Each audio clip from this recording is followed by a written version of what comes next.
I mean, just an extension of the question that I asked just before. What are some great success stories of, forecasting from your career or elsewhere?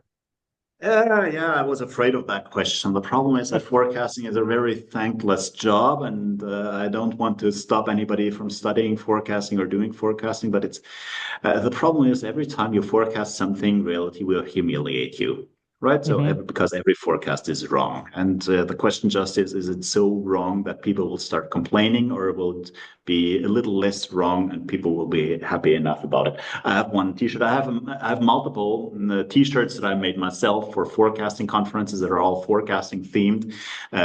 Great Conversation Starters. One of my T-shirts is forecasting noun, the art of getting paid for being wrong. Right. So forecasting is a very humiliating experience and career. So yeah. But if you wanted me to choose, then one of my personal favorites or highlights is not so much about forecasting, but about what we did with the forecast later on. We Hmm. have a function back to retail forecasting. Always Sure. retail. I'm sorry about that. Um, so you're running a promotion in your retail in your supermarkets, and you typically have a revenue or cost sharing agreement with your vendor. So your vendor gives you the product for a lower purchasing price, and you have to pass on part of that lower purchasing price as a lower sales price to your customer. Okay, Hmm. so you're coming up to the end of the promotion. You can now order product from your vendor at the lower promotional price. And you can then, of course, now you have product that you just bought at a lower price. You can sell that at the regular price after the promotion has ended. That's called forward buy or investment buy in the retail community.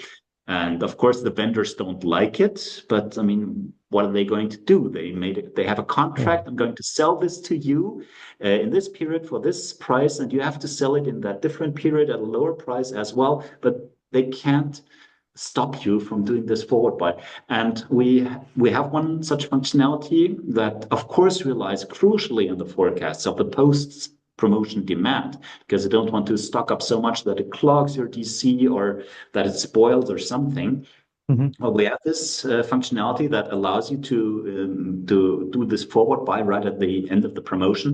And there was one customer in our user conferences who rhapsodized about how this functionality that I essentially put together, how that saved them thousands of translated into dollars per store per week, and that was quite an amount of money because in retail they have very slim margins and stuff like that can really make an impact on the bottom line. And that relied crucially on forecasts that were, again, not perfect, but accurate enough, and that immediately turned into business benefit for the company. So once again, it's not the forecast that helps, it's how you use the forecast. Of course, later on, I'm also talking to not exactly those vendors, but I'm also talking to consumer packaged goods manufacturers, and they're at the receiving end of this forward buy, and they, of course, try to minimize that. And I have to account for stuff like that in my forecast for them. So it's a never-ending story. Well, I like my job.